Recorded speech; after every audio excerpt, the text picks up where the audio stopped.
Welcome to the studio at That Nerd Show and our Saturday Morning Nerd podcast. That's right, it's 2020. We are back for another season of our Saturday Morning Nerd Show. I am Marcus Blake, your host, and with me as always on the phone is my cohort, Brendan Smith.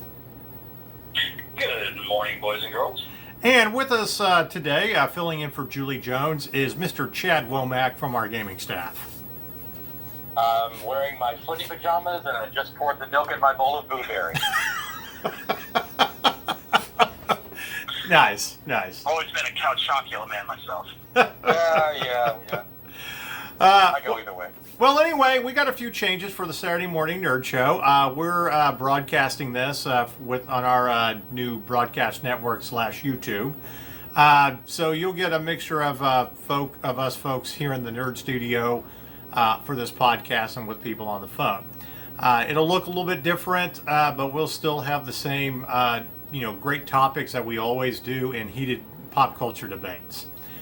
So I thought it'd be kind of fun to talk about TV show pilots and the great TV show pilots that got us into TV shows.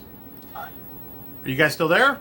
Are we already having we're still here. Okay, I thought we were already having technical difficulties. I mean, it is a new year. Skynet is in full force / Russian hackers. So we got to watch out.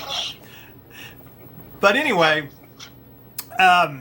this really is based off a discussion I was having on Facebook last weekend. I was ripping the new High Fidelity series on Hulu and how it was horrible and how they should be ashamed if they're trying to redo it.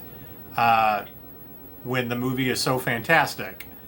And they're not even using the obvious point that Zoe Kravitz, who is playing Rob, they're just, making the character a female this time, how it could be the love child of John Cusack and Lisa Bonet's character from the movie, But anyway, James Faust, the creative director of the Dallas International Film Festival, made a comment about, you can't judge a show based on the pilot.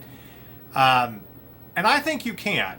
I think there are pilots that are so awesome that immediately we're hooked on the show from day one. And then sometimes... network executives do. Good Lord. Yeah. And then there are times that pilots may not be as good, but the show does get better. But there's been quite a few shows that we've all just, from day one, instantly got into, and it was a hit. And we've stayed with it till the very end. So we're going to talk about some of those great TV show pilots. And, with respect to James Faust, who's a friend of the show and everything, he is right in a lot of ways.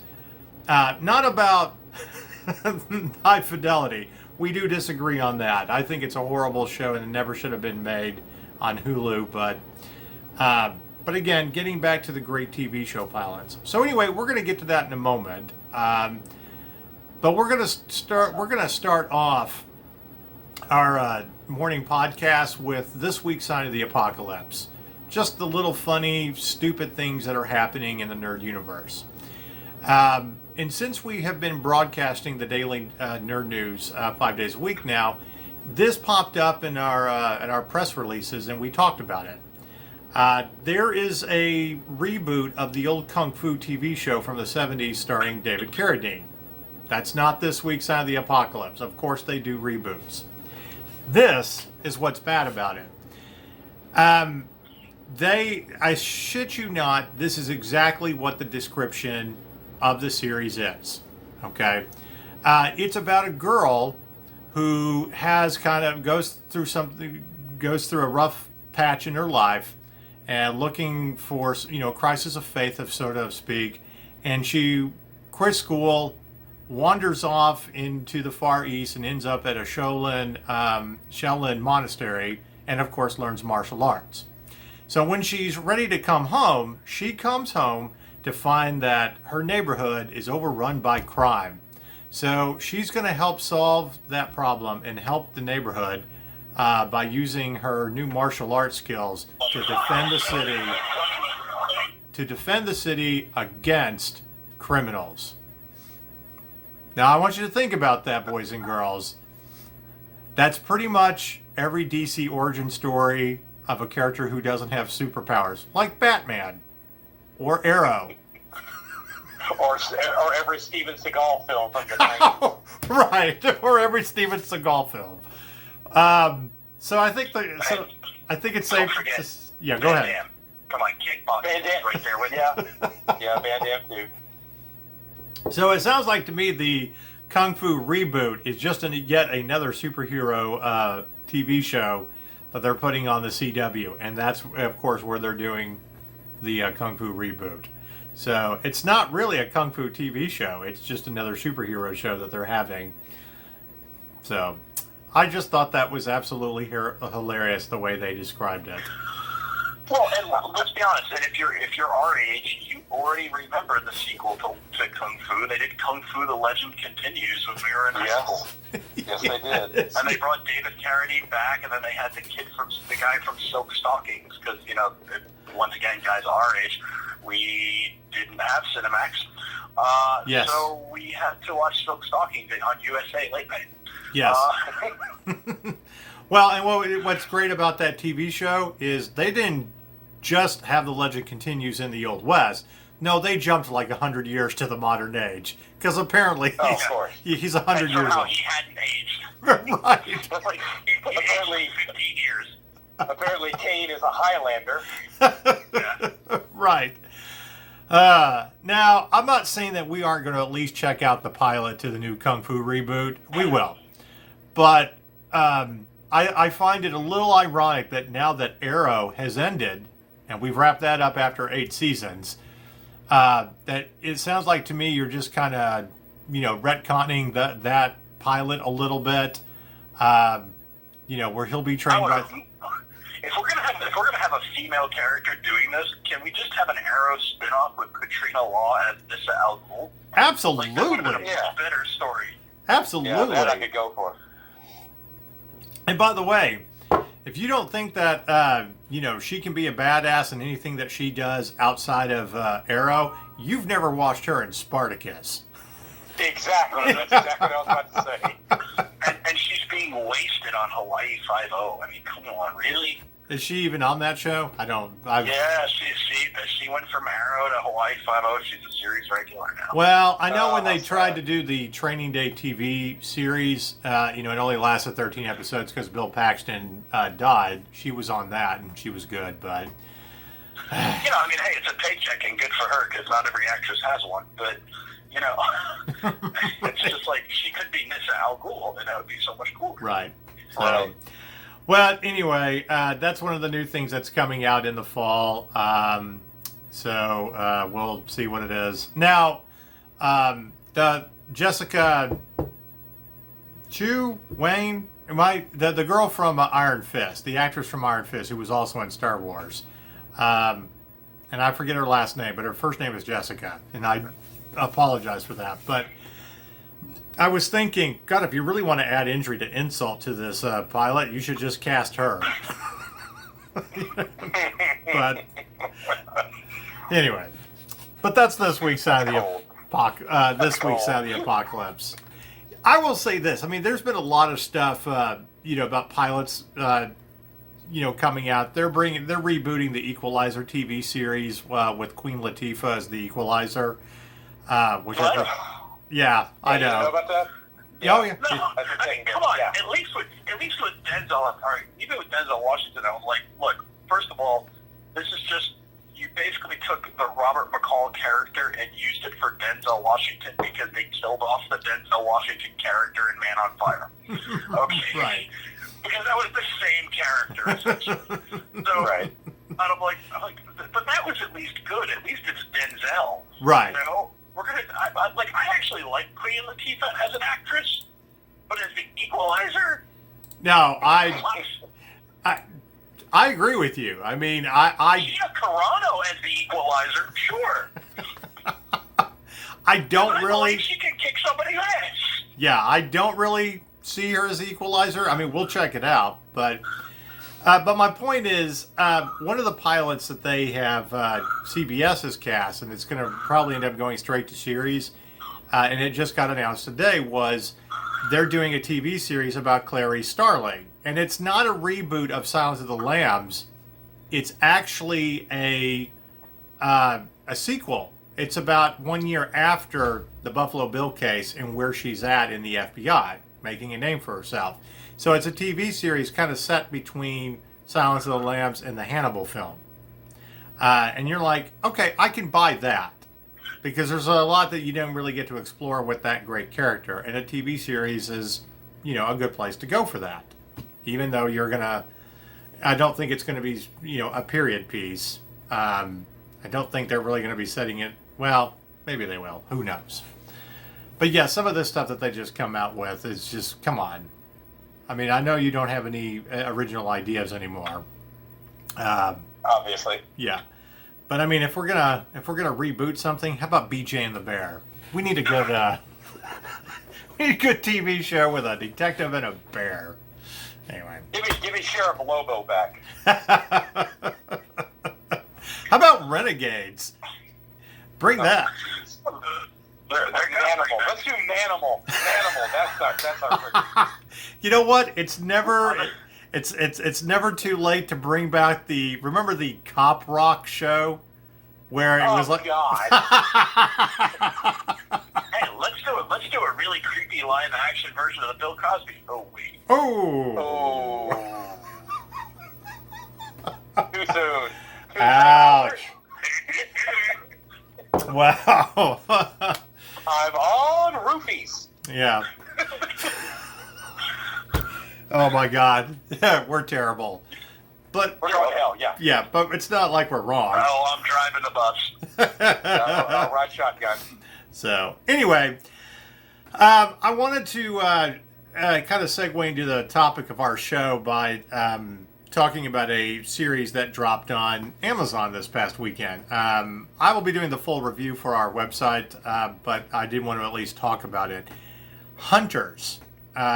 Starring Al Pacino, and this is the first time that Al Pacino has done a TV series. So that's it was a real coup that Amazon was able to, get him for 10 episodes.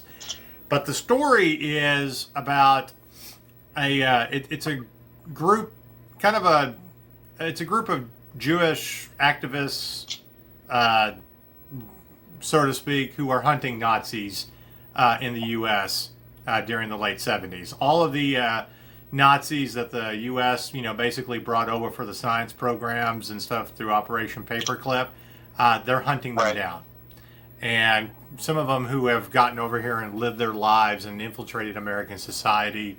Al Pacino plays a guy who bankrolls this team of like former, MI5 agents and an actor, a Jewish actor who also is kind of a secret agent. First of all, the show was fantastic, and it has a great surprise ending, and I will not spoil that on the show because I want everybody to enjoy it. I want everybody to see it and have that Kaiser Soze moment that I did at the end. Late Saturday after my third glass of whiskey. like you do. Yeah, as you do. Right. But since we're talking about pilots, it's a little bit different when you talk about a streaming series when you get to watch all 10 episodes at once. But we judge these series like, do we keep going forward if the first episode doesn't grab us? Well, it definitely does in this one. I won't give you any details, but since we're a rated R show, I will just tell you exactly what Al Pacino's last line in the pilot episode was when he looks at his new team and he's bringing the young boy in there, and he looks at him and is like, okay, now, let's go cook some Nazi cunts. Jesus Christ. He's basically an inglorious, grumpy old bastard. Pretty much, yeah. I was sold. I was telling Scott that when we were gaming on the weekend. He's the newest member of the Wu-Tang Clan. Yeah. I was telling our squad leader, K. Scott Cooper, that when we were playing some Division, because he was like, I don't know if I want to watch that, and he's Jewish. I was like, well, let me tell you what the line is at the end of the episode that Al Pacino says. Let me see if that'll sell you. And he was like, all right, I'm sold. It's like, oh, yeah. But anyway, getting back to great TV pilots, we're gonna all go around and pick a show that we really like, where the pilot really grabbed us and just made us fall in love with the show, or at least it was just a fantastic pilot. I'm gonna start because I know Brendan and I will jump on this one since it was one of our favorite shows. Person of Interest. I was hooked with that very first episode, and I knew it was going to be a great program. So just when he beats the crap out of all the gang members on the train subway for trying to steal his whiskey. Yeah, and then they give you that little surprise twist that it wasn't about them rescuing her. They couldn't tell that based on the number. She was the bad guy, and they play the audio in court, but it gives you everything you need to know about the machine that Finch built, the secret organization kind of in the police that's going on, and that you have a cop. You have two cops, one who is bad, who is being redeemed, and then the other one who, crisis of faith, so to speak, that becomes, the ally. And, you basically have redeemed John and stuff. So, I mean, from that very first episode, I was instantly hooked, and I was never disappointed with the show after 5 seasons. And it even ended perfectly, Yeah, the ending was great. Yeah, so that's my first pick, Person of Interest. And for those of you who have not seen this show, it ended a couple years ago. You can watch all 5 seasons on Netflix, and I encourage you to go binge watch. It gets even better in season 2 when Shaw comes about, the other agent who's, been blacklisted, who has no emotions whatsoever except around the dog. So, yeah.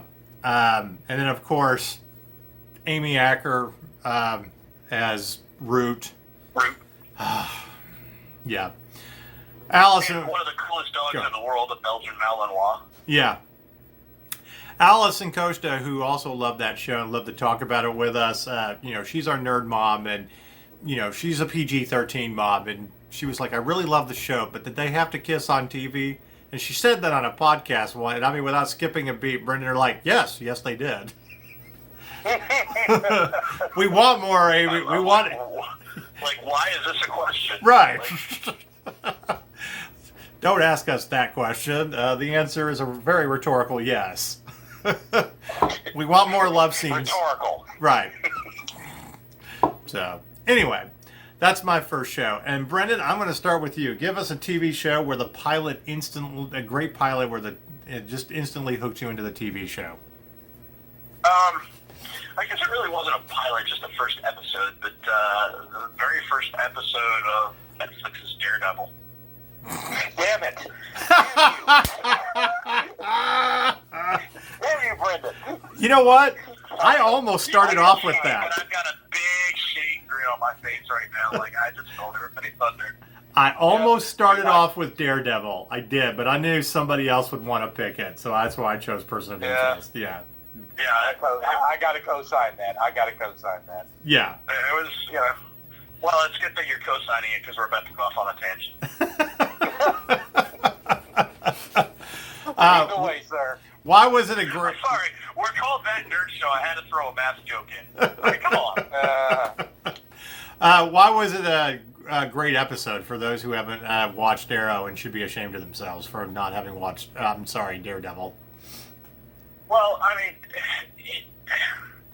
it wasn't yet another origin story. Like, how many times are we going to tell Batman's origin or Superman's origin? Right.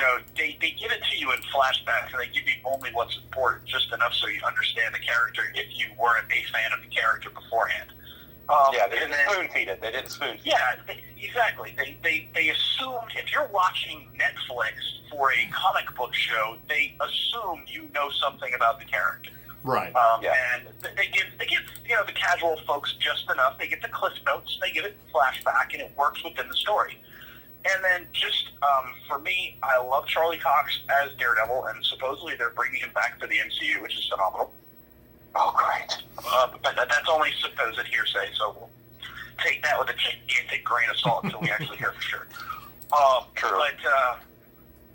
But Because I've heard the same thing about John Bernthal and The Punisher, but like I said, gigantic grain of salt until we know for sure. But I love his portrayal of Matt Murdock. I love Foggy. Vincent D'Onofrio is phenomenal. Born to play that role. And the best part about that whole series, and not just the first episode, but the best part of that series and what made it so good was that they gave the villain equal billing to the hero. Right. The villain didn't just pop in with some half-cocked bullshit plan and just like, I'm going to take over the world. Like freaking Brain from Pinky and the Brain. And that's amusing when it's a cartoon on Animaniacs, but when it's in a serious story, it comes off stupid. Right. So, the fact that they put as much character development into the villain and, he almost becomes sympathetic, like for a half a beat, and then he does something so vile that you're like, oh no, kick his ass.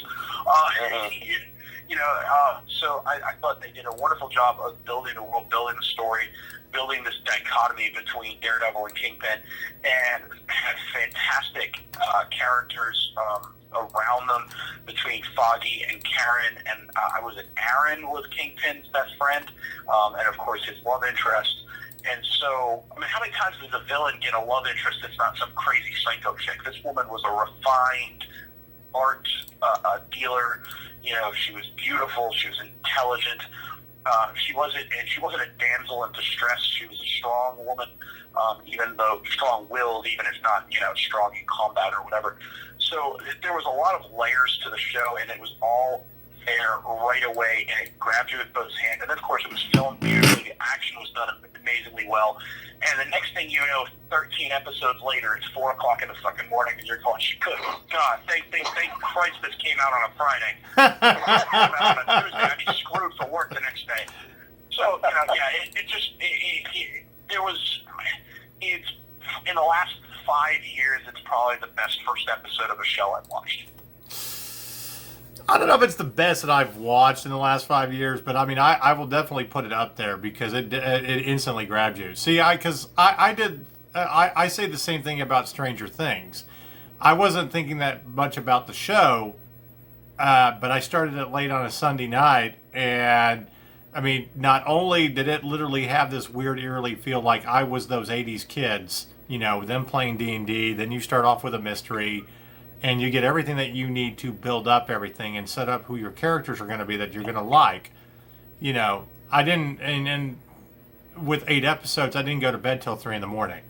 It made Monday a very long day, but I was like, I have to get to the end. So yeah, I absolutely understand where you're coming from on that. In fact, I think that's what Netflix ought to do from now on. You don't need to drop things on a Tuesday or anything like that. You literally need to do great shows need to be dropped on Friday. So if you get suckered into it and you don't go out, you're not having to worry about being up early on a Saturday unless you have to work and stuff. You have one of those jobs. So anyway, Chad, how about you? What's a show that you got hooked in, to immediately by the pilot? NYPD Blue. That was another one on my list. And I actually just started rewatching that a little bit. Yeah, I would agree with you. My God. And you talk about a show that hits you in the face with every knuckle on both fists, did not even try to blink, dared you to blink and look away. It made me blink when they had Dennis Franz naked on TV. It seemed like they were trying to make you look away. They succeeded. But that's like my fat ass naked on TV. Nobody wanted to see that. Some of the best acting I've ever seen on network television. I was completely blown out of the back of the living room.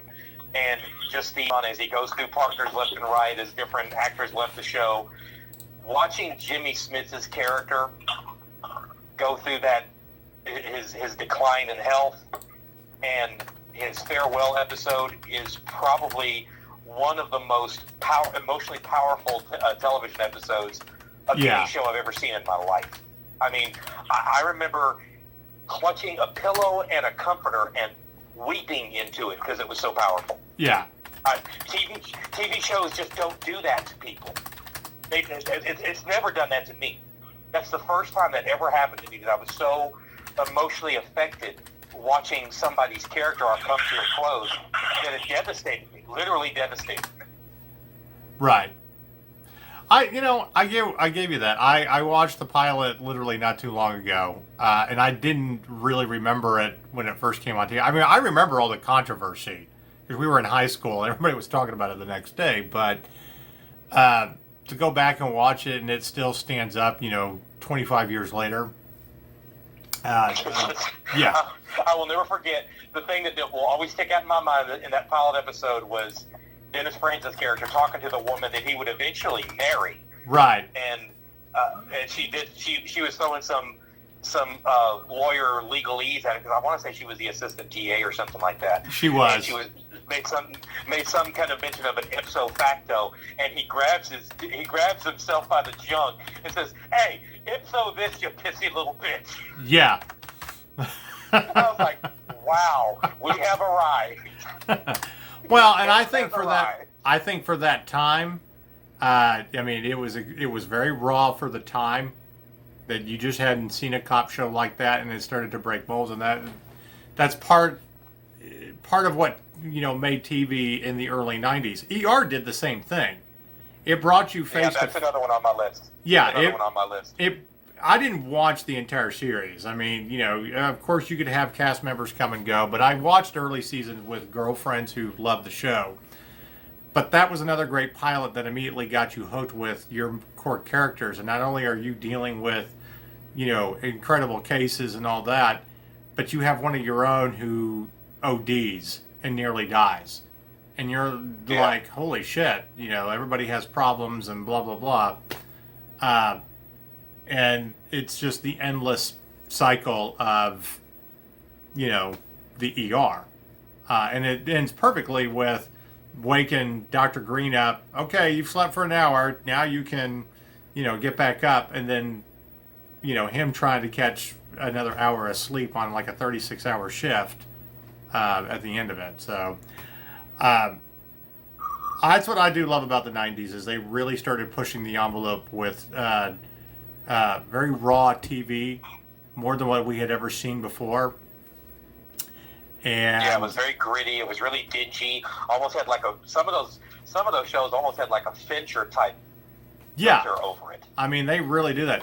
And you didn't start to see that again until the FX network came about, because that was Fox's way of saying we could put gritty and raw TV where there's cursing. I mean, they actually use fuck in there, and they're almost nudity. It really is. I mean, there's a lot of side boob and ass and things out there that, while you still can't quite do it even on a cable network, they push the envelope right up there. And that very first show that they had, The Shield, that's another one too, that if you want to drop into a world of grittiness and like, holy crap, you're dealing with bad cops, but at the same time you're rooting for them, because the first thing that Detective Mackey does is gets the child molester to talk and tells them, "No, I'm the other kind of cop," and then beats them with a phone book until they find out where the girl is. Dang. Yeah, so that's another show that for people that ever want to go back, that I think still holds up nearly 20 years later, that you can throw on that list. And that makes it interesting when you talk about pilots that are just like, holy crap, wow, I can't believe you went that far in a TV show. HBO, you don't really care because it's HBO and you can get away with everything. But then again, some of the shows that they, came out with late 90s, early 2000s, like The Wire or Oz or whatever, you can kind of expect that because of the network. So, my little narrative on that one.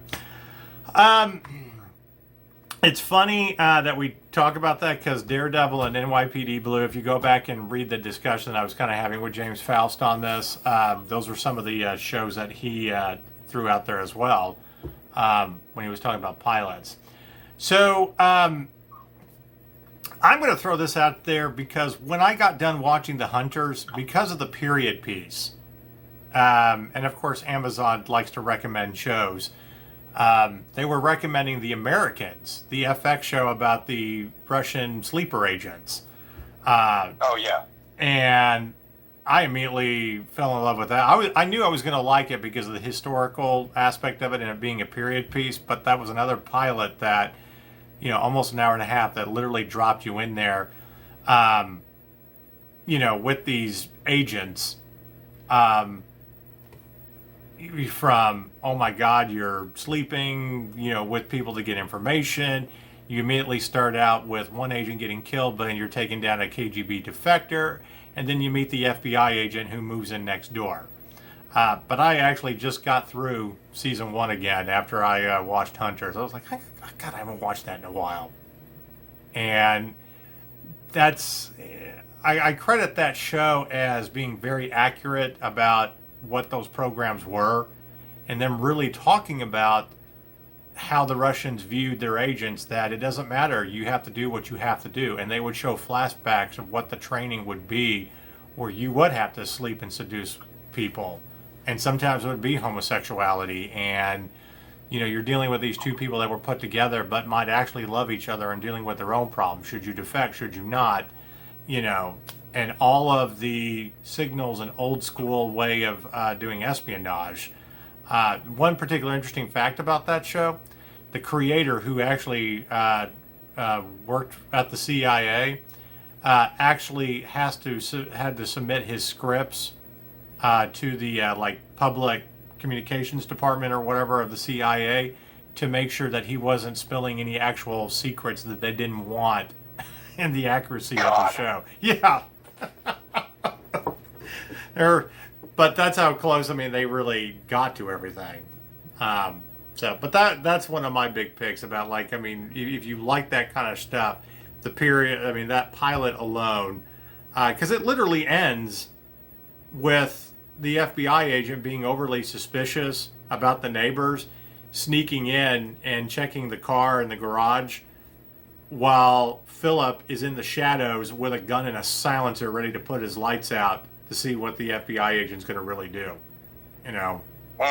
So, if you haven't watched that show and you like that kind of stuff, that's another one to get into, and the pilot just instantly has you hooked.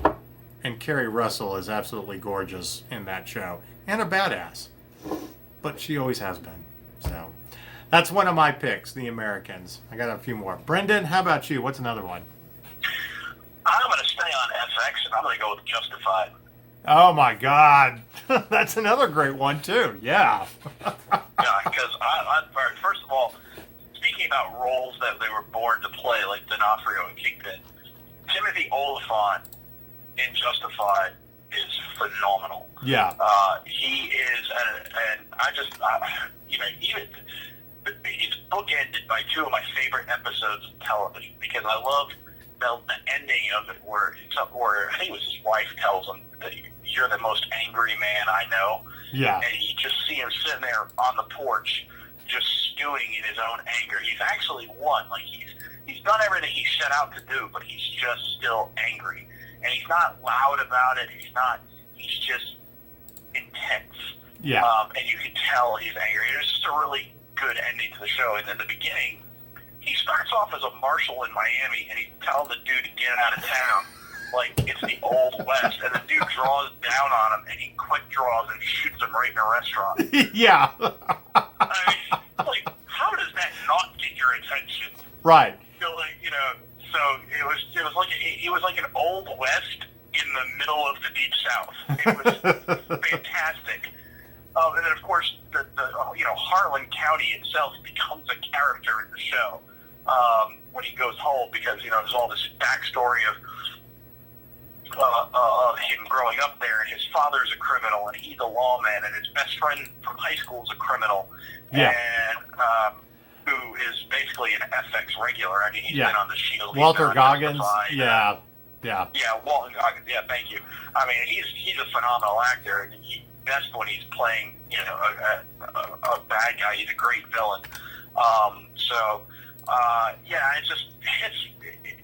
I actually still have it on because all of it's on Hulu, so it's on my stuff on Hulu, and I'll go randomly watch episodes here and there because it's one of my favorite shows. So. No, I agree with you. I mean, and I think that's one of the best things about FX too. They've always instantly grabbed you with their pilots, and even if the last seasons of shows aren't the best, and they generally aren't, they still go out on top. I mean, I think every one of their shows have gone out on top, and you're right. The relationship that Raylan Givens has with Boyd Crowder, and he sums it up in the first season. We dug coal together. That's all you need to know. That's the equivalent of veterans. We went through training together, or we're in a foxhole together. That's what that means. He shoots him in the first episode. He obviously puts him away, but goes to prison, visits him, keeps Ava Crowder's secret, and tells him that, yeah, she died and they found everything. But just, you're absolutely correct about how that show bookends each other with that character. And everything was great. There is one thing I do want to mention about that show. I think season 3 is probably my absolute favorite because you're dealing with that weird family where the patriarch is Margot Martindale running the little general store, but she's a mafia woman, and she's phenomenal. And I loved her in The Americans too. By the way, she's Michael T. Williamson as who ran the holler in that area. He right. was awesome too. But yeah, Margot Martindale is actually from Jacksonville, Texas, which is not too far from Dallas, by the way. But been in New York for over 40 years as an actress and stuff. And anyway, not only in season 3 do you have all of those characters, but you have that girl who's kind of taken over, and you see the beginnings of her running her own little organization in Harlan County, and uses Raylan to get her out of class and stuff like that. I really loved that the kind of swan song and the ending of their story at the end of the series was he couldn't figure out what to do with his father's house, so he ends up giving it to the girl, even though that she's a criminal. So, but yeah, an incredible series. Chad, how about you? What's another one that we haven't mentioned yet? Well, you mentioned it, but we really didn't go into detail about it. I was a huge fan of Oz from the get-go. Right. I mean, the fact that they were always going to the casting pool of Law and Order, and it seemed like they were either pulling them. They were either pulling them from Broadway stages or from, Oz would borrow from Law and Order, or Law and Order would borrow from Oz. Right. They were always interchangeable, and everybody was really on their A game. I mean, that was probably my first really big exposure to J.K. Simmons. Yeah. I really don't remember him from much before that. I know he's done stuff, but I don't know if I ever really noticed him. He was probably just a background character actor. He wasn't really the fleshed out, superb actor he is now. And of course, Maloney. You first really became aware of Christopher Maloney there. I don't know if there's ever been a show that really dived so much into the human psyche and the cliques that we gravitate to, and just because of that specially made prison with all of those criminals being in that very intense situation, the backstabbing, the what you really trust, and it's probably been. I mean, there's been great prison shows. I'm not taking anything away from Orange is the New Black, which, was an incredible show. But I don't think there's ever been a prison show that's ever been able to fully match the impact and the psychology behind Oz. Yeah. To me, it almost felt like a modern-day Shawshank. Yeah. Just the issues that they address. Right. The uncomfortable situations that they just peel back layer by layer by layer, and it's horrifying and liberating at the same time, because I've never seen a show made with that much bravery to it. Right. Because it took a lot of guts to put a show like that on the air. And the ironic thing is that I know that if I remember correctly, it seemed like both Oz and Sopranos started right around the same time. Well, Oz started a couple of years before, and Sopranos started 2 years later. But the wife, and I forget the actress's name. Edie Falco. Yeah, Edie Falco, she got her start on Oz. She was one of the guards. So And I remember making a conscious decision. I'm like, I'm not going to go with both of these. I'm going to choose one over the other. And I chose Oz. well, and there's nothing wrong with I'm the not ashamed of that. Yeah. Oh, no, I'm not ashamed of it at all. Nothing wrong with The Sopranos. It is a good show, but I don't know. I've watched it, and it's like one of those it's hit or miss for me. I recognize how good it is, but if I never watch it again, I don't feel like my life would be incomplete. Unlike shows that I like to go back and watch, it's not Justified where I can watch it any time, or go back and watch The Americans or Sons of Anarchy, which. I was working at a biker radio station and had to dress as a biker because we live streamed everything. And, we would do promo nights at a biker bar. Actually, it was Reno's down in Deep Ellum. And we would do promo nights on the nights that they showed that, they would do episodes of Sons of Anarchy. That's how I got into it. I was like, I don't really care about the biker aspect, but this is Hamlet and Macbeth. All rolled into one with bikers. So I love the cast. So that was another one but I don't know if that pilot was one that really, the pilot wasn't anything that really got me into it so much. It wasn't this overly just great, huge pilot. It's like, wow, it was really gritty. All it really did was introduce you to a cast of characters that you knew you were going to have to keep watching. Katie Sagal obviously was awesome on Married with Children. Nothing is ever going to take that away from her. But from everything that we know from Broadway star, sympathetic mother, comedian, Married with Children, to see her as the patriarch, in Sons of Anarchy, and that gritty, role as a one tough bitch. That's my favorite role with her. Who knew? Yeah. Who knew that this classically trained opera singer from Broadway would do that kind of role? So, anyway.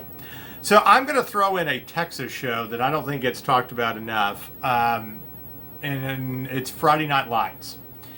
For two reasons. It's not about football. I know it's a football show, but for anybody that thinks it's about football, that's really the main focus, you're an idiot. It's about a small town that gravitates towards something that they all love and has to overcome one tragedy over another, not only in their personal lives, but it all centers on a sport that they're all involved in. I thought that pilot was incredible. I remembered the movie, and I had to read the book in high school. Yeah, and I read the book in high school too. It's more of an in-depth. What's the word I'm looking for? I think it's just kind of, it gets you to dive into more of human interaction when you're dealing with some kind of event that's so popular that people gravitate towards, or they feel like that's all they have. And when you deal with small towns, that's the way I saw it. Was it something that's the only thing that kept that town alive? Yeah, and it's not that it was a great sport, and you wonder, like, well, these people don't really have anything else in their lives, and that's sad. It's like, yeah, it might be, but they have it, and they live and die through this, and it's like all their lives, go through this, so to speak.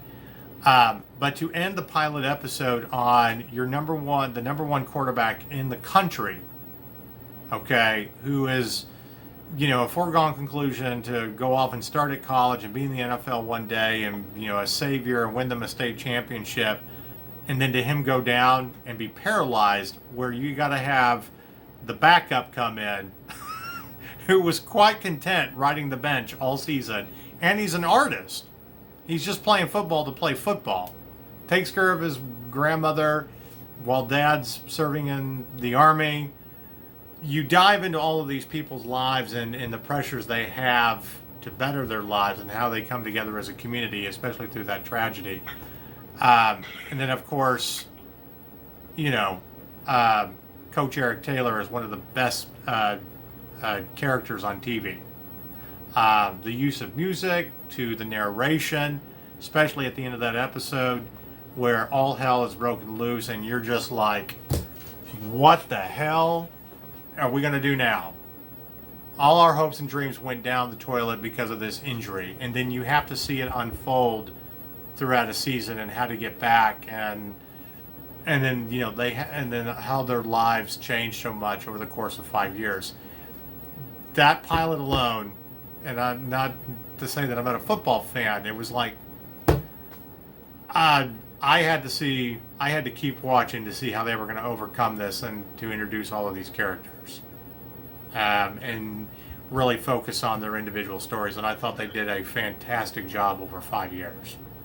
So, and the actor who played Eric Taylor, and I'm drawing a blank on him right now, and I feel terrible about that. I pretty much like him in anything that he does. Because he always pops up in movies. Dang it. Yeah, I gotta go to Google. Kyle Chandler. Kyle Chandler, Yes. thank you. Gosh. Anything that Kyle Chandler is in, I will watch.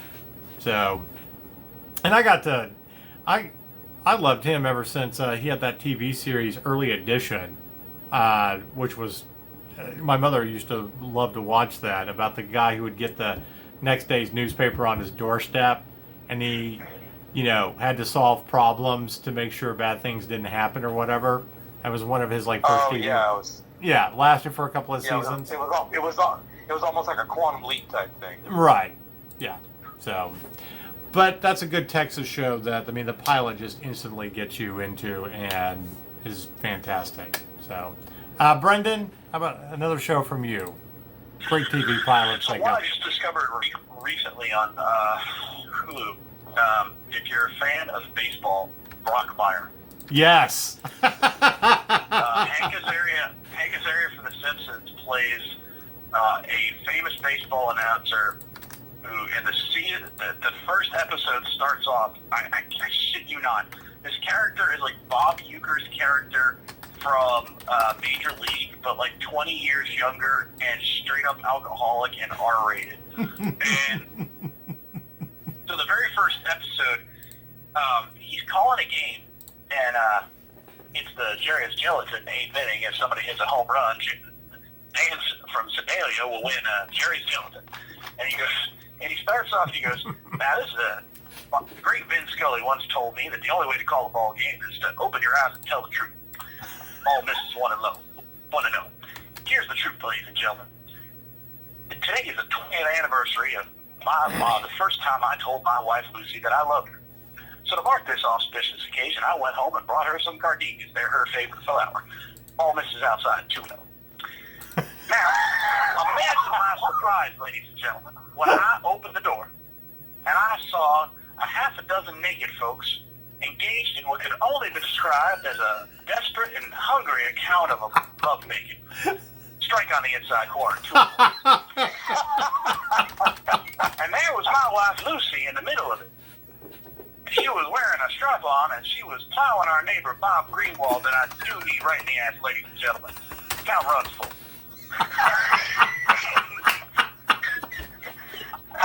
Bob Greenwald, I hosted his son's bar mitzvah. And then my wife Lucy proceeds to get up and tells me she is a sexual astronaut. What the hell does that even mean anyway? Bob Greenwald's ass might be big as the goddamn moon, but that does not mean my wife has been to outer space. The guy hits a home run and he goes, that ball is either out of here or it's lost in my wife's big, fat, cheating vagina. Dan from Sedalia, I hope you like Jerry's Gelatin as much as my wife likes beef, and it goes up there. Yeah.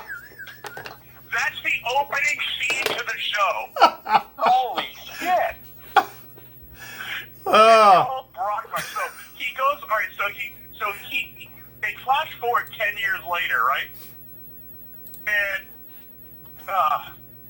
let me catch my breath. So they flash forward 10 years later, and he is now out of baseball 10 years. He's been out of the country. Amanda Peet owns a minor league team, and she brings him back to call the minor league games. Well, he gets off the bus, and he kind of like calls his entire life like a baseball game. And he's like, let's see who we have in attendance here today. There's a couple of feral dogs eating a dead animal, and he sees this kid wearing jeans, no shirt, pushing a bike with a gun in his back, and a young man with a gun. Well, Brockmeyer is officially disturbed, and he's going to reach for the doobie early today. So he's become a complete alcoholic in his time away. Has no idea that his meltdown on the air and his press conference afterwards has become the original viral videos. And if you just say shit without regard for consequences, it's called keeping it Brockmeyer. And if you're a woman who likes to do what his wife did to men, it's called Lucy. Oh, shit. Yeah. So he got Munson. Oh, it's hilarious. And so he's coming to terms with all this, and he starts calling the games, and him and Amanda Peet have this crazy relationship that go, because they're basically both barely functioning alcoholics. And, man, it is insane. It is the most insane show I have watched, and there's 3 seasons on Hulu. It's on IFC, actually. A 4th season has been announced, and it will be the last season. And the reason why is because the last episode of the 3rd season, he's made it all the way back to the majors, and he calls the opening day game for Oakland. And so the 4th season is going to be his season in the bigs, and obviously where are you going to go from there? So it's good that they're ending the show. But how he gets back to Oakland is in the 3rd season is he's replacing a beloved announcer and former player called Matt the Bat. Matt the Bat, and this is why you brought it up. You reminded me of this. This is why it came up to my head. Is Matt the Bat is played by J.K. Simmons. Oh, and Christ. Oh, yeah, and this is the 3rd season, and she goes, now he's got a broadcast partner in this who is a young black woman who's lesbian, who was on Olympic and collegiate softball champion, and she's trying to break into the announcing game. And she's like, well, he got the name Matt the Bat because he's a good hitter, right? And and Brockmeyer says, oh, no, he was a Punch and Judy infielder. The only way he stayed in the game so long was because of the glove. No, his name his bat was earned because of his locker room presence. And so she goes, what? And he goes, he has the biggest dick in baseball history. She goes, you're kidding? And he goes, no, and he's into all that alpha male bullshit. Like, he bumped into you to make an impression. I mean, seriously, it left a dent. There was a dent to it. It was like a windsock packed with wet sand. Marcus, can we just end this episode right now? Because I got to watch this shit like yesterday. No, it's funny. Brockmeyer is on Hulu. It's phenomenal. Oh, no. Oh, my God. You're sold me on this. He's absolutely right. It's Sean at our local pub loves to talk about this show. And he'll ask me, have you seen the latest episode? You've been watching it? It's like, yes. I watch it kind of in the background. I don't have to watch the show. I just listen to whatever stupid shit Hank Azaria says. I'm like they have to don't they have to make the actual podcast a reality? Because in the show, he gets a podcast called Brock Bottom. And if he's a podcast, and I'm thinking, I could listen to Hank Azaria as Jim Brockmeyer do a podcast. Yeah. Like, even if they end this, they could just write, like, one crazy monologue. Maybe once a month he could do a podcast, and he'd probably have one of the higher-ranked podcasts on iTunes. Yeah. Like, I would listen to that shit, because this is, so the way he describes things, it's like, and Marcus and I talk about this all the time, we all prefer baseball radio announcers. I grew up listening to radio announcers because we only had one TV in the house when I was growing up, and my mom didn't like baseball. So if I wanted to listen to the Red Sox, I had to listen to it. I was listening to it on my Sony Walkman. One time I actually got in trouble because I was listening to it in bed they were on a West Coast trip playing Oakland, and Ellis Burks hit a grand slam, and I went nuts in my bed, and they got in trouble for listening to the game after I was supposed to be asleep. Anyway, so I love radio announcer. So listening to this, he gets like how a radio announcer, and he does radio and TV throughout the show, but he gets how a radio announcer is supposed to be descriptive and talk about it. Oh, and by the way, I mean, Joe Buck guest stars in this. Tim Kirchin's guest stars in this on occasion. Bob Costas is in it one episode. I mean, George Brett's in one episode. They have some freaking amazing cameos throughout the seasons, and it's pretty damn funny. So yeah, just watch that show. You'll like baseball at all, and even if you don't like baseball, just watch it. Well, being from Chicago and a Cubs fan, the reason I got into Bruckmeyer was it was also a lot of play off of the stupid shit Harry Carey would say half drunk and can get away with on the air, that he would have been constantly suspended, now if he was an announcer. How did he drop that ball in the sun? My God, he's Puerto Rican. He plays baseball 365 days of the year in the sun. That's what Brockmeyer reminded me of. Is like, you should tell the truth. You should be honest about stuff. But anyway, yeah, it's a great show, and it's one of those hidden gems that most people don't realize. So, all right, we're gonna go around one more time. But Chad, give us another TV show where the pilot, grabbed you and made you fall in love with the show.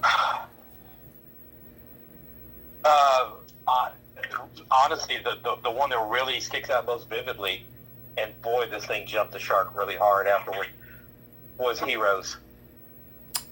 Yeah? Oh, yeah. Yeah. Well, the first season was great. Oh, yeah, it was spectacular because you had comic book writers writing the stories. Yeah.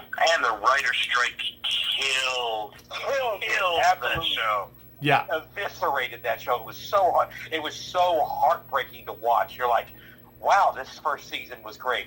What the fuck am I watching now? Yeah. Well, the other show that was a lot of the same way, where like it, great first season, pilot got you in the middle of it, was Lost. And I don't think they expected to be back after the writer's strike. And we're like, well, we're going to end it great. Oh shit, we got to write more seasons now. And they just started making up shit. Yeah, whoopsie. Yeah. The writer's strike killed more shows. It was like rewatching, the second the first movie, thinking that they were never going to see a second movie, and then all of a sudden with the hit, they were like, oh, we need a second movie. And we're like, how? Yeah. And then they came up with the crap turd that was Highlander. Yeah. Whatever the second movie is. Yeah. Trying to block it out of my brain. It just kind of hurt to watch Lost by the time you got to the last season. But great 2-hour pilot episode. There's only, out of that writer's strike, and I bring this up as an example. So I wasn't going to bring it up normally, but just because of what we're talking about. It's one of another show that Brendan and I very much love. And also Alison Costa. She loves to talk about it too. Life with, Damian Lewis.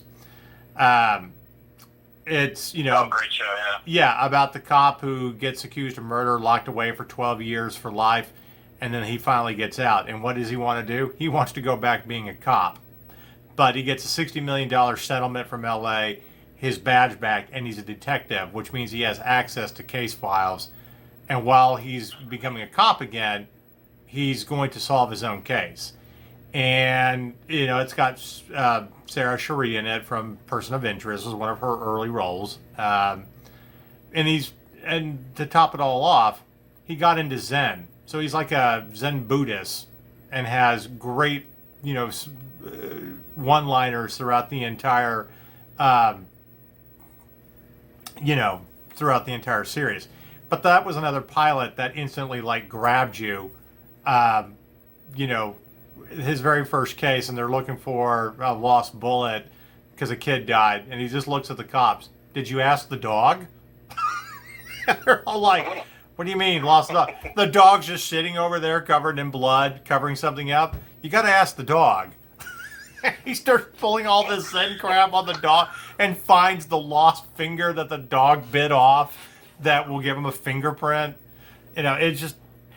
But the writer's strike almost killed that show. They did 13 great episodes in the first season, and they were about to cancel it. And there was just like, with the writer's strike. But NBC, to their credit, was like, we're going to give this at least one more season. And we got 20 more episodes out of that before they found a way to end, that story. And the second season was phenomenal. You had Donald Logue, who came in and was the new captain.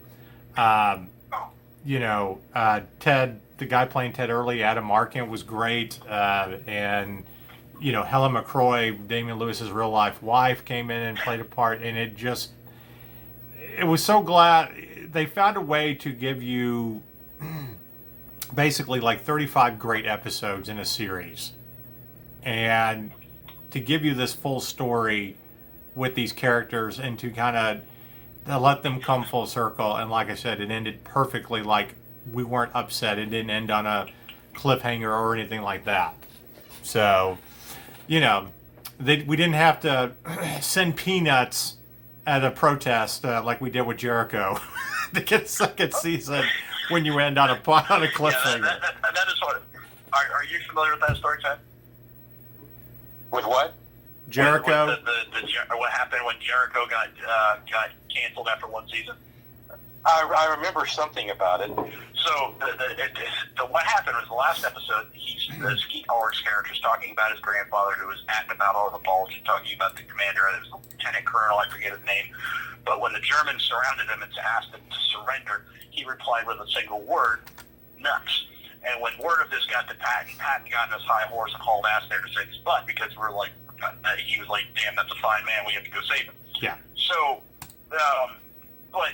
so he's telling us, and then they get surrounded by the town next door, because this is post-apocalyptic, bombs have gone off all over, and they tell him, you need to surrender, you're surrounded, we've got armor, and Skeet Ulrich just says nuts, and the screen goes to blank, and then they cancel the show, and people were pissed. So they just inundated CBS, because it was a small audience, but it was passionate, and they watched it every week. They just inundated CBS studio with peanuts, and they finally came out like 3 weeks later and said, all right, we'll give you another season. Just please stop sending us nuts. Right. Wow. It's like, yeah. They were like, we're giving you 13 episodes. When they all got together to do the first script reading on season 2, they sent out a picture, I don't know, Facebook or Twitter or whatever. They posted a picture of everybody eating peanuts around the cast table. They were like, thanks, everybody. Yeah. I think My nuts. Lenny James, British actor who's on Walking Dead, I've heard him talk about that. Like, yeah, I was going off to other projects, and then I got a call from my agent, no, you're not quite done with Jericho yet. And all of the cast members are getting peanuts. So you're gonna get stocked up on peanuts. I hope you like them. So, but yeah, that's another great, and that was a great pilot too. That starts you off with the explosion. Everything you need to know about these characters in a town, and then that camaraderie of why we come together. And stuff like that. So, and that's a great show to go and binge watch. It's on Netflix right now. That's another one that's like 39 episodes altogether, and they round it out nicely. So. And Marcus, I hate to say this, but somebody one-upped our Baby Yoda tee. Do what? I just saw a picture. Somebody one-upped your Baby Yoda t-shirt.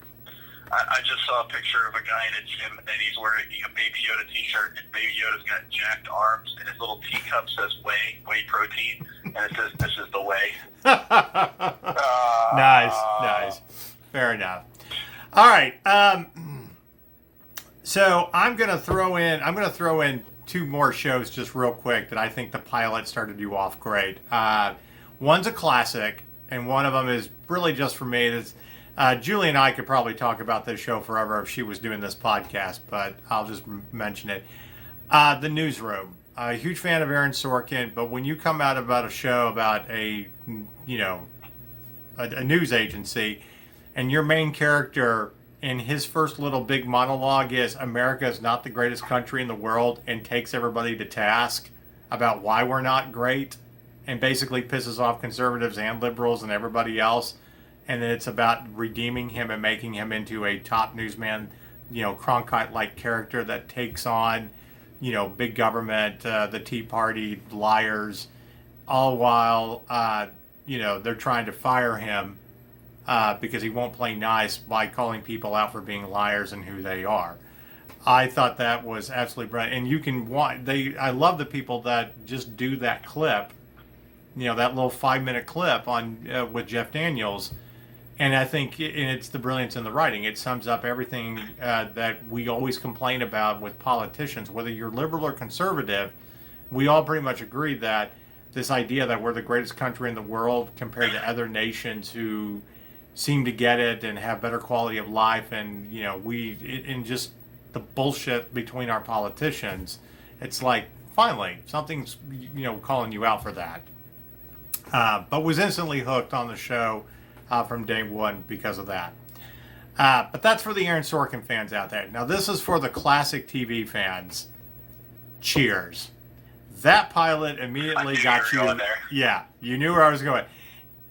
If nothing else, not only do you get introduced to every one of those characters, you literally start off with, in a good Boston bar, the kid using the fake ID to try, to con Sam. One of Sam's girls calls the bar and he gets Diane to make up a story about her. Coach is Coach. Somebody calls looking for Coach. Hey, is Coach here? That's you, Coach. Or is Ernie Pantuso here? That's you, Coach. Here. But my favorite line, the best part about it, is they're having the conversation about the sweatiest movie. And the dude that's running away with Diane walks, and she's just like, get me out of here. They're having this conversation about the sweatiest movie. And he just looks over everybody. Cool Hand Luke. And wins the conversation. That pilot says everything really about, a good tavern where you do know people, where, you know each other's lives, and you call, you bullshit with one another. You call each other out, but you have a good time, and there's that camaraderie. And you kind of can be redeemed when your life is falling apart in some way.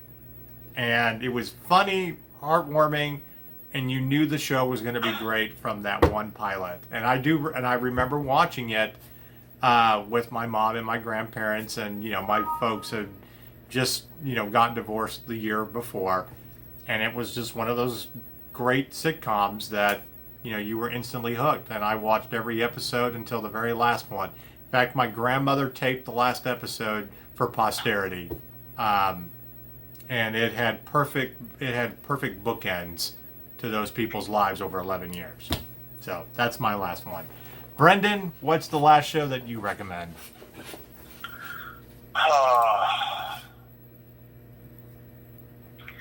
Damn it. I see here.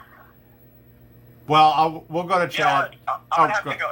No, I got you. I'm gonna have to go because it was mentioned earlier, but it wasn't mentioned as the actual one. I'm gonna go back just because going back to the time, like I said, when we had one TV in the house, finding something that everybody could agree on, from the teenage me to the 20-something or preteen me to the teenage sister to the 20-something brother to the 50-year-old parents, that we could all watch and get along and actually watch it. Law and Order, the original one. Yeah. Like the 37,000 episodes of SVU. But the original one goes way back with Chris Noth and George Tazunda, and then later Jerry Orbach. So yeah, that because it was a very different way of doing stories at the time. They filmed it differently too. They used a different film, so that it looked more like a newsreel and less like a TV show. And then they, you get half of the episode was the police investigation, the other half was the trial. It was a very different way of doing things, and it was something that my parents and I could all sit down and watch, and that was a rare thing. So it's a good one. Besides Cheers, the show in my house growing up that everybody loved and can get behind including my parents, both liked the show, even though they didn't like each other. Scarecrow and Mrs. King. Weird. Yeah. Which I do. Bruce Boxleitner, Tron himself. I know. Before Babylon 5, and it was a great premise. And Captain Sheridan. Yeah.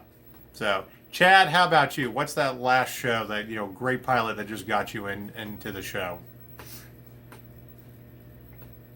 I'm really going to be showing my age here,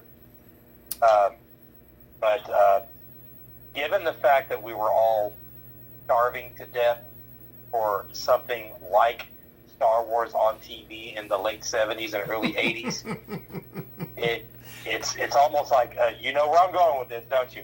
Yeah, we all do. I don't know which one would really get the seat at the table between Buck Rogers and Battlestar Galactica. I feel like they're both equally good, and I think they both had great pilots. I think that's just something special about 70s sci-fi. Both short-lived series. It would be interesting to see what would have become of Battlestar Galactica, the original series, if it had gotten more than one season, and could make us forget about Battlestar Galactica in 1980. That was let's not talk about that. Wow, yeah, it was just like wow. But Battlestar Galactica, they turned Galactica into chips, basically. Yeah. But Buck Rogers is another great one too, and you don't really find that. You don't find that on cable or syndication. I mean, it's like hard to go back and find now. But man, Aaron Gray, between that and Silver Spoons, Hey, let me tell you, we've seen her at cons in the last few years. She's still gorgeous. Yeah, she is. Yeah, she aged like wine. Yeah. I aged like milk. Yeah. But you know what? If you left out in July, if you do talk about Battlestar Galactica, I mean, the original one obviously is fantastic in its own right. And by the way, this is a trivia question for you nerds out there. If you want to answer it, I'd love to hear the answers on Twitter. But what famous pop star was in the pilot of Battlestar, the original Battlestar Galactica, and got killed? Oh yeah, I know this one very well. Yeah, I know. I don't know this one. You don't know this one? Well, let me help you out. Jesse's girl. Yep. Oh. Yeah. Rick Springfield. Yes, he was. He was. He was Apollo's brother. Yeah, he played the brother. Yeah. Yeah, great little right off the bat, right out the gate, he gets shot down, a la Biggs. Right. But I think it's no. I think poor Biggs never should have left Beggars Canyon. That's true. I think it's also fair to that we also have to mention that the reboot, the remake of Battlestar Galactica, which in its own right is a phenomenal show, did the exact same thing about getting you into it. I wasn't that keen to get back into it until my dad told me to watch the little miniseries that had come out a year before, the little 4-hour miniseries that set up everything perfectly, gave you this great, like, long extended movie with all of these characters, and you were just begging for a TV series. In fact, when I went to the video, kind of what they did with V back in the day. Yeah, I was real big into V, but God, that TV series sucked. The miniseries were great. Right. The first, V and V the Final Battle, really good shit. But once you got to the TV series, God. Well, Ooh, I went to the video store. Rented that little miniseries, and I watched it back to back. I loved it so much. So, and I will share this story too. Just because I think it's funny. It's wrong to do, but I did it anyway. When you were gravitating, you couldn't wait to get the next box set of DVDs, and back when you could like copy DVDs and get the bootleg software and all that, there weren't, Netflix was always out and the video stores didn't have it, and I wanted to copy like season 2 or the second half of season 2. So I actually went and bought it at Walmart, took all the discs out, copied them, put it back, took it to a buddy at Blockbuster, shrink wrapped it again to make it look like it was unopened, and then took it back to Walmart and got my money back later that day. Jesus. You freaking scumbag. I absolutely did that. I did. All right. We're going to end this podcast on one more show because we are nerds. We have to talk about it. We could talk about all the Star Trek series, but we're only going to mention one. Star Trek Next Generation. I was talking about this with the Picard, the first episode of the new Picard series, how it made me feel the same way I did seeing Next Generation when it came out in '87 as a kid, and my dad getting me into Star Trek at the time.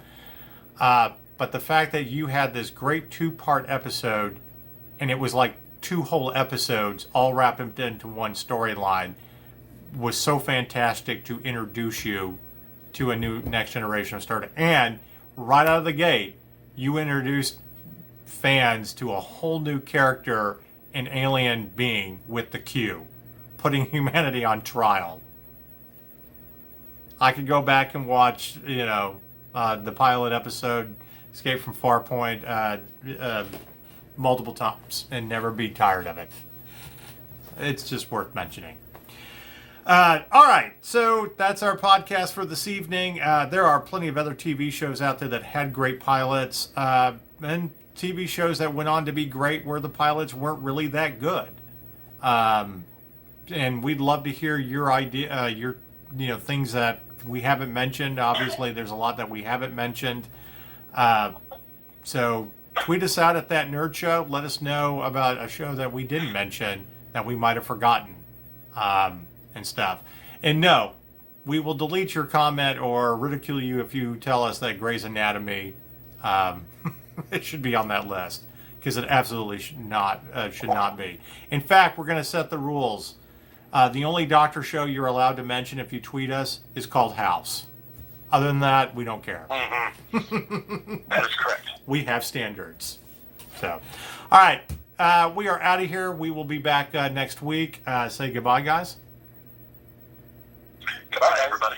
And have a great weekend.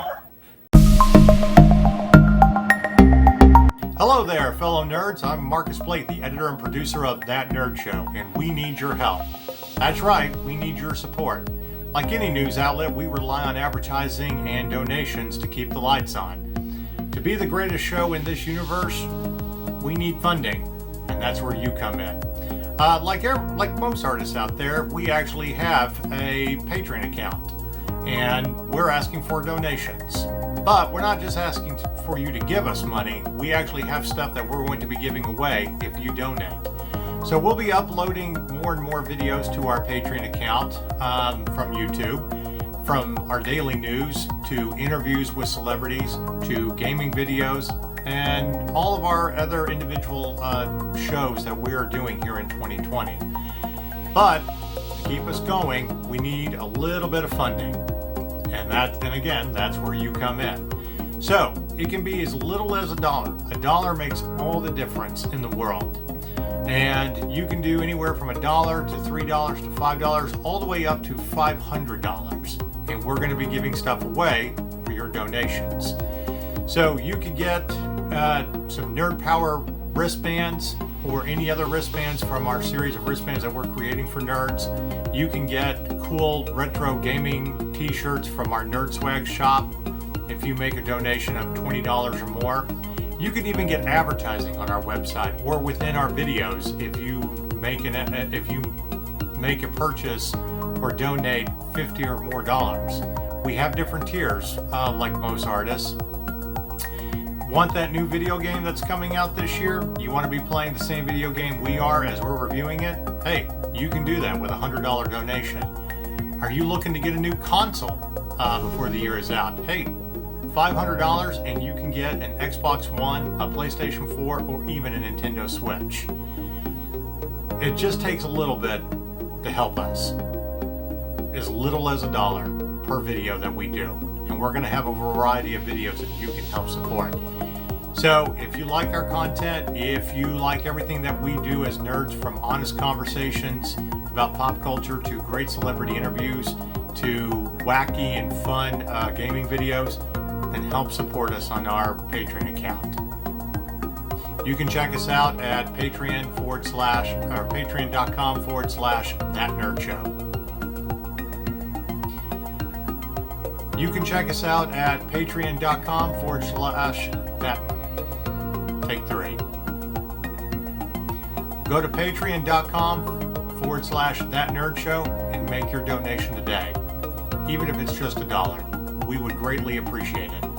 Thank you and stay nerdy.